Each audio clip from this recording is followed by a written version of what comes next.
नमस्कार दोस्तों, कैसे हैं आप सभी। हम लोग पिछले वीडियो में पढ़ रहे थे 12th क्लास का। हम लोग पढ़ रहे हैं बायो, और 12th क्लास बायो में जो पिछला वीडियो था वो लघु बीजाणु धानी के बारे में हम लोग पढ़े थे। इस वीडियो में हम लोग पढ़ेंगे लघु बीजाणु जनन और परागकण के बारे में। हम लोग नर जनन अंग पढ़ रहे हैं पुष्प में, और इसमें लघु बीजाणु धानी पढ़ चुके हैं। लघु बीजाणु जनन और परागकण के बारे में पढ़ेंगे। आप हेडिंग के लिए लघु बीजाणु जनन, लघु बीजाणु जनन।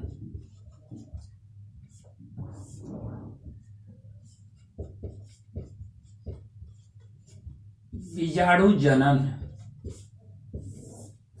लघु बीजाणु जनन। देखिए होता क्या है कि जो लघु बीजाणु जन ऊतक जो होते हैं, लघु बीजाणु जन ऊतक, लघु बीजाणु जन ऊतक,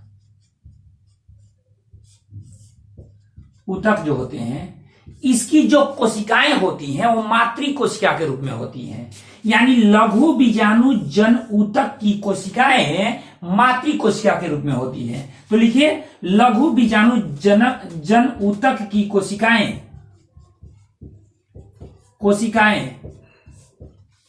मातृ कोशिका के रूप में होती हैं।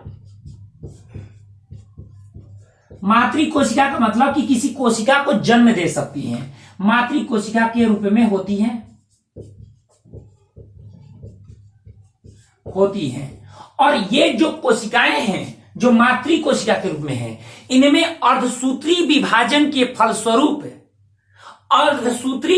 फलस्वरूप लघु बीजाणु का निर्माण होता है। और ये इसी क्रिया को हमें लघु बीजाणु जनन कहते हैं, लघु बीजाणु जनन कहते हैं। तो इस चीज को आप लिख लीजिए, लघु बीजाणु जन ऊतक की कोशिकाएं मातृ कोशिका के रूप में होती है तथा इनमें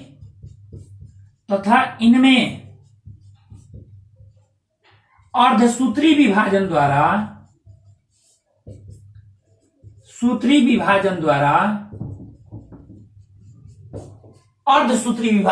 क्या होता है कि इनमें अर्धसूत्री विभाजन द्वारा लघु बीजाणु का निर्माण होता है, लघु बीजाणु का निर्माण होता है। और इस प्रक्रिया को क्या कहते हैं? लघु बीजाणु जन ऊतक कहते हैं। तो लिख लीजिए, लघु बीजाणु जन ऊतक की कोशिकाएं मातृ कोशिका के रूप में होती हैं तथा इनमें अर्धसूत्री विभाजन द्वारा लघु बीजाणु का निर्माण होता है, और इस क्रिया को हम कहते हैं लघु बीजाणु जनन। चलिए, ये तो हो गया। आगे अब हेडिंग डालिए,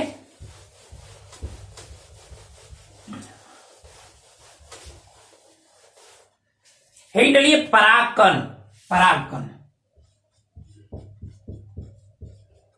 परागकण देखिए, परागकण में पहला नंबर ये नर जनन कोशिका के रूप में होता है। परागकण क्या है? नर जनन कोशिका के रूप में। पुष्प में जो होता है नर जनन कोशिका के रूप में, ये कोशिका के रूप में होता है। ये पहला नंबर परागकण नर जनन कोशिका के रूप में होता है। दूसरा, ये गोल होता है। दूसरा चीज, ये गोल होता है, लगभग गोलाकार होता है, लगभग ये गोलाकार होता है। और इसका जो व्यास होता है वो लगभग 25 से 50 माइक्रोमीटर होता है।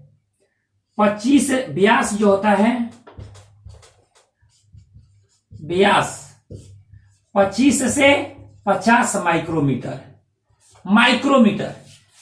25 से 50 माइक्रोमीटर इसका व्यास होता है। यानी परागकण लगभग गोलाकार होता है और इसका व्यास लगभग 25 से 50 माइक्रोमीटर तक होता है। इसको आप नोट कर लीजिए, यह नर जनन कोशिका के रूप में होता है, यह लगभग गोलाकार होता है तथा इसका व्यास 25 से 50 माइक्रोमीटर तक होता है।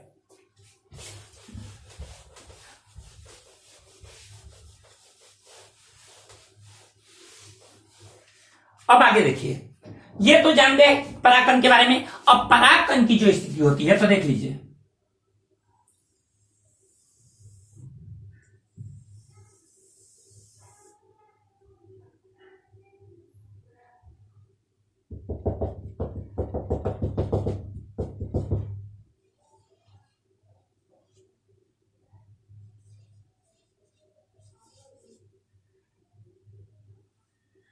परागकण, देखिए होता क्या है, परागकण दो परतों वाली संरचना है। पहला नंबर, परागकण दो परतों वाली संरचना है। ये बाह्य परत है, बाह्य परत, बाह्य परत, बाह्य परत को हमें बाह्य चोल कहते हैं। बाह्य परत को हमें बाह्य चोल कहते हैं। ध्यान रखिएगा, बाह्य परत को, बाहरी हिस्से का जो परत है उसको बाह्य चोल कहा जाता है। और ये स्पोरोपोलेनिन का बना होता है। यह किसका बना होता है? स्पोरोपोलेनिन का, स्पोरोपोलेनिन का बना होता है। ये बाह्य परत जो होता है अर्थात बाह्य चोल वो स्पोरोपोलेनिन का बना होता है। यह एक बात और, ये जो बाह्य परत है ये तो बाह्य चोल है, इसमें एक रंध्र होता है, छिद्र होता है, और उस छिद्र को हम जनन छिद्र कहते हैं। तो ये जो छिद्र होता है इसको हम जनन छिद्र कहते हैं। और जनन छिद्र पर स्पोरोपोलेनिन नहीं होगा, क्योंकि ये छिद्र है, यहां पर परत हटा हुआ रहेगा, यानी वहां छिद्र है तो स्पोरोपोलेनिन कहां है? देखिए यहां कहां है, ये जो है, ये जो हिस्सा है ये स्पोरोपोलेनिन का, तो ये यहां पर स्पोरोपोलेनिन नहीं रहेगा, तभी तो ये छिद्र के रूप में रहेगा, और यहीं से अंकुरन की स्थिति आएगी। इसी कारण इसको क्या कहते हैं? जनन छिद्र। और स्पोरोपोलेनिन जो होता है वो नहीं होता है कहां? जनन छिद्र के पास स्पोरोपोलेनिन अनुपस्थित होता है। एक बात और, अब जो आंतरिक भित्ति है, ये अंदर का भित्ति है, इसको आंतरिक भित्ति को हमें अंतःचोल कहेंगे। जो आंतरिक भित्ति होता है उसको अंतःचोल कहा जाता है, और यह सेलुलोज और पेक्टिन का बना होता है। यानी अंतःचोल cellulose plus pectin, cellulose plus pectin इसका बना होता है। अंतःचोल सेलुलोज तथा पेक्टिन का बना होता है। अब देखिए परागकण में देखिएगा तो दो तरह की कोशिकाएं होती हैं। परागकण में दो तरह की कोशिकाएं होती हैं। यह है आपका कायिक कोशिका, कायिक कोशिका जो आपको जीव द्रव्य के अंदर है, और इसी के अंदर क्या है? जनन कोशिका। कायिक कोशिका और जनन कोशिका। तो जो जनन कोशिका है वो आप देखिएगा तो कायिक कोशिका के जीव द्रव्य में ये तैरते रहता है, यानी ये कायिक कोशिका का ये पूरा हिस्सा है और इसके जीव द्रव्य में यानी जनन कोशिका कायिक कोशिका के, लिख लीजिए, कायिक कोशिका के जीव द्रव्य में तैरता है। देखिए इसमें दो, परागकण में दो तरह की कोशिकाएं पाई जाती हैं। पहला होता है कायिक कोशिका और दूसरा जनन कोशिका। जो जनन कोशिका होता है वो कायिक कोशिका के जीव द्रव्य में तैरते रहता है। ध्यान रखिएगा एक बात और, कि जो परागकण, ये तो आपको जनन कोशिका है, नर जनन कोशिका। आपको एक बात बता रहे हैं, कभी कभी आप देखे होंगे, जैसे मान लेते फूल को आप जैसे छूते हैं तो हाथ में कुछ कुछ लग जाता है, कुछ धूल जैसा कण लग जाता है, तो कुछ नहीं, परागकण ही होता है।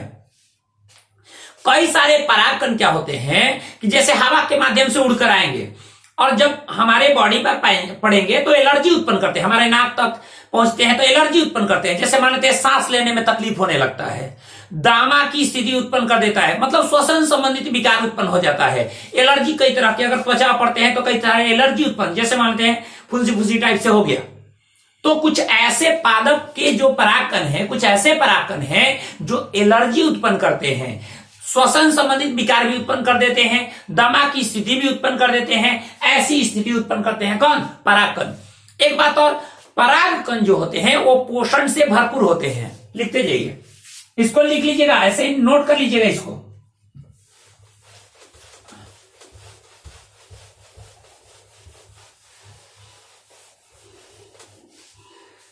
परागकण क्या होंगे? पोषण से भरपूर। पहला नंबर, ये एलर्जी उत्पन्न करेंगे,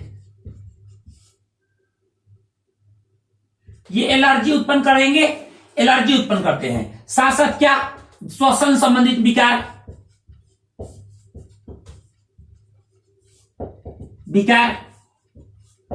दामा, ये सब स्थितियां उत्पन्न कर देंगे। ये पोषण से भरपूर होते हैं, पोषण से भरपूर होते हैं, यानी इनमें पोषण बहुत, इसमें पोषक तत्व बहुत अधिक होते हैं, यानी पोषण से भरपूर होते हैं, यानी पोषक तत्व बहुत अधिक होते हैं। इसीलिए इसका कुछ सिरप बनाया जाता है, टॉबलेट बनाया जाता है, और वो टॉबलेट और सिरप का यूज खिलाड़ी या धावक करते हैं, खिलाड़ियों द्वारा किया जाता है। यानी पोषण से भरपूर होते हैं तो इससे सिरप बनाया जाता है, मतलब कुछ ऐसे होते हैं जिनसे सिरप बनाया जाता है या टैबलेट बनाया जाता है,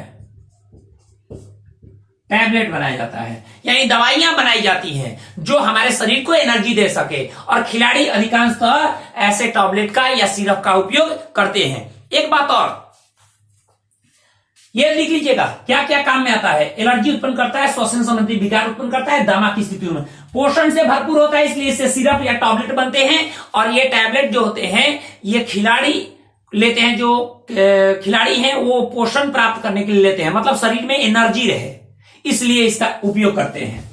इसको नोट कर लीजिएगा।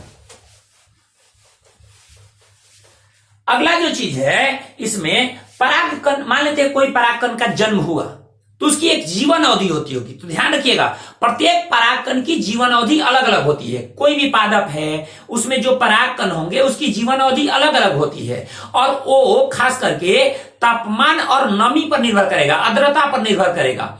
यानी तापमान और आर्द्रता पर वो लगभग निर्भर करता है। जैसे धान गेहूं का लीजिएगा तो लगभग 30 मिनट का होता है उसकी जीवन अवधि लगभग।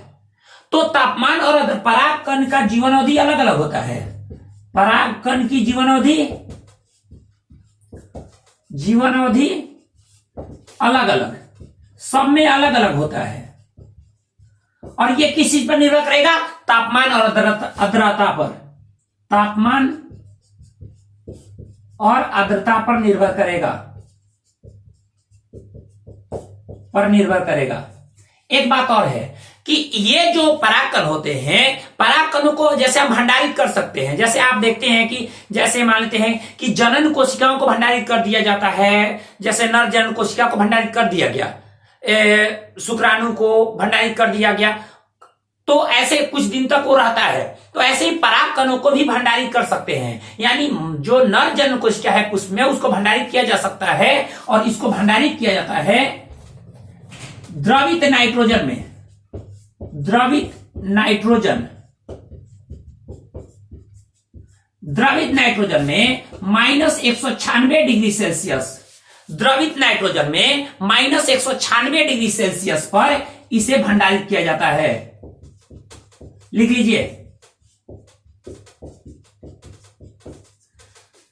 परागकण को द्रवित नाइट्रोजन में -196 डिग्री सेल्सियस पर भंडारित किया जाता है, जिसको कई दिनों तक रखा जा सकता है, और फिर इसको किसी पादप में परागन की क्रिया करवानी हो, निषेचन की क्रिया करवानी हो, तो इसी परागन का उपयोग किया जा सकता है। मान लेते कोई उच्च किस्म का पादप है तो उसके परागकण को क्या करेंगे? द्रवित नाइट्रोजन में -196 डिग्री सेल्सियस पर हम भंडारित कर सकते हैं, और कई दिनों तक उसको रख सकते हैं, फिर उसका उपयोग किसी परागन की क्रिया में कर दिया जाएगा।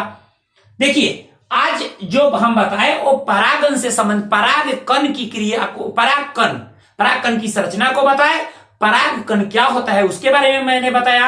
आप हर एक चीज को नोट करते जाइएगा, जैसे जैसे मैं पढ़ा रहा हूं वैसे आप नोट करते जाइएगा। आज के वीडियो में इतना ही, मिलते हैं अगले वीडियो में।